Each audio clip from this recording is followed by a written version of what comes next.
हे सूर्यदेव, आप अपनी जिस ज्योति से अंधेरे को दूर करते हैं और विश्व को प्रकाशित करते हैं, उसी ज्योति से हमारे पापों को दूर करें, रोगों को और क्लेशों को नष्ट करें तथा दारिद्र्य को भी मिटाएं। दक्ष प्रजापति की पुत्रियां कद्रू और बिंता मुनिवर कश्यप की पत्नियां थीं। एक समय खेल खेल में कद्रू ने आग्रहपूर्वक बिंता से कहा, बहन, आकाश में तुम्हारी अंकुठ गति है, इसलिए शर्त लगाकर यह बतलाओ कि सूर्य के रथ का उच्चेश्वा नाम का अश्व रंग सफ़ेद है या चितकबरा। शर्त लगाकर तुम्हें जो रुचे उसे कहो। बिंता ने उत्तर दिया, सफ़ेद है। कद्रू ने अपने पुत्रों से कहा, बच्चों, तुम सब बाल के समान महीन रूप बनाकर उच्चेश्वा की पूंछ में लिपट जाओ, जिससे उसके रोएं तुम्हारी विषैली सांसों से श्याम रंग की हो जाए। माता श्राप न दे, इस भय से बचने के लिए कुछ ने उसकी वह खोटी बात मान ली। शुक्ल उच्चेश्वा को कुर्बरित कर दिया, चितकबरा कर दिया। बिंता की पीठ पर बैठकर कद्रू ने आकाश मार्ग को लांघकर सूर्यमंडल को देखा। तेज किरणों के ताप के कारण वह व्याकुल हो गई। आकाश मार्ग में आगे उड़ रही बिंता से कद्रू ने कहा, बहन बिंते, मेरी रक्षा करो। सखी, यह अग्निपिंड गिरता है। सखी उल्का पतिदेशा कहने की जगह घबराहट में उसने खखोलका निपते देशा कह डाला। बिंता ने खखोल्क नाम के अर्क की स्तुति की। उससे सूर्य ताप कुछ कम होने पर, आकाश मार्ग से सूर्य के गुजरने पर उन्होंने उच्चेश्रवा को कुछ चितकबरा देखा। कद्रू की सूर्य ताप के प्रभाव से नेत्र ज्योति बेकार हो गई थी। सत्यवादिनी बिंता ने क्रूरा कद्रू से कहा, बहन, तुम्हारी जीत हुई। चंद्र किरणों के तुल्य प्रभा वाला यह चितकबरा सा मालूम पड़ता है। यथार्थ बात कहती हुई बिंता कद्रू के घर गई। शर्त के अनुसार उसने कद्रू की दास्ता स्वीकार कर ली। कद्रू दुष्ट स्वभाव की थी। वह बिंता को बहुत परेशान करती थी। स्वयं उस पर सवार होकर इधर उधर सैर करती और अपने बच्चों को भी उस पर सवार कराकर दूर दूर तक सैर कराती थी। एक दिन गरुड़ ने दीर्घ निश्वास छोड़ती हुई मलिन मुख और अत्यंत उदास बिंता की आंखों में आंसू देखे। गरुड़ ने कहा, माँ, प्रतिदिन सवेरे सवेरे कहाँ जाती हो और शाम को थकी मादी कहाँ से आती हो? आंखों में आंसू भरकर क्यों सिसकती हो? माँ, जल्दी कहो। काल को भी भयभीत करने वाले मुझ जैसे तुम्हारे बच्चे के जीवित रहते तुम क्यों दुखी हो?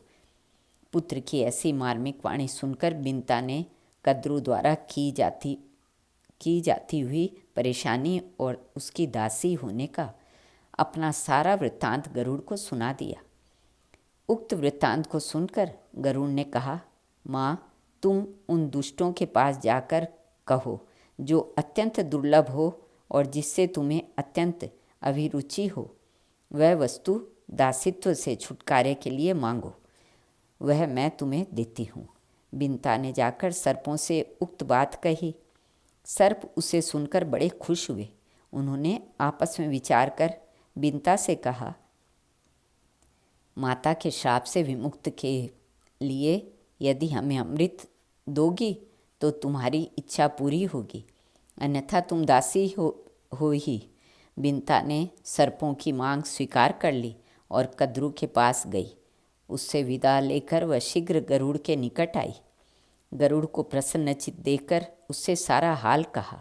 गरुड़ ने कहा, माँ, चिंता मत करो, अमृत को लाया हुआ ही जानो। अमृत स्वर्ग में बड़े बड़े पहरे में रखा हुआ था। गरुड़ ने पहरेदारों को अपने परों की वायु से सूखे पत्तों की तरह अत्यंत दूर फेंक दिया। फिर शिवजी की स्तुति से प्राप्त हुई अपनी सूझबूझ से कठिनाई के साथ अमृत प्राप्त कर लिया।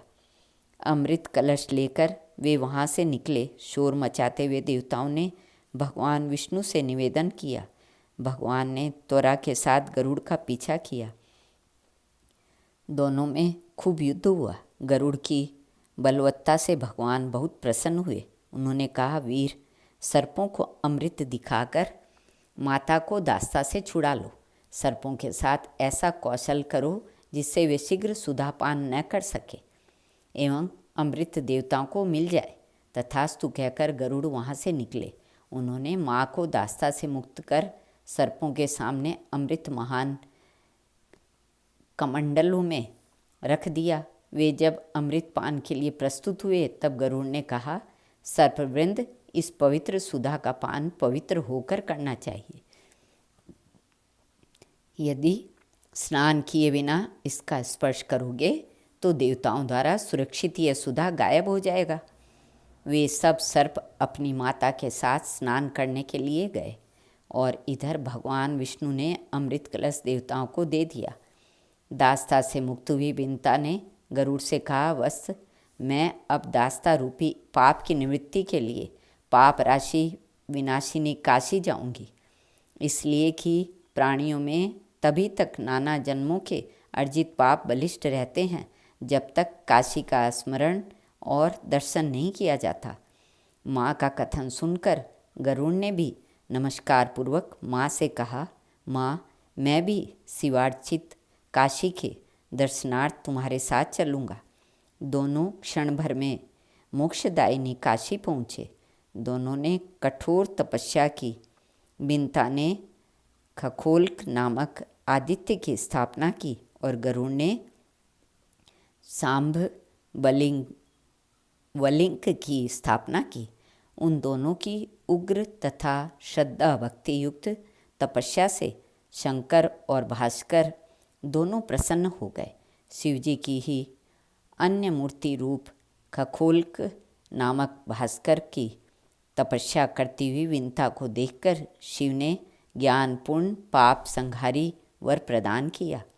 काशीवासी जनों के अनेक जन्मों के पापों का क्षय करने वाले विनतादित्य खखोल्क नाम से काशी में विराजमान हैं। वे काशीवासी जनों के विघ्नांधकार को दूर करने वाले हैं। उनके दर्शन मात्र से मनुष्य सकल पापों से मुक्त हो जाता है। खखोल्कादित्य पाटन दरवाजा मोहल्ले में कामेश्वर मंदिर के द्वार पर हैं। खखोल्कादित्य के दर्शन करने से मनुष्यों के मनोरथ पूर्ण हो जाते हैं एवं रोगी निरोग हो जाते हैं। श्री कृष्ण अर्पण वस्तु।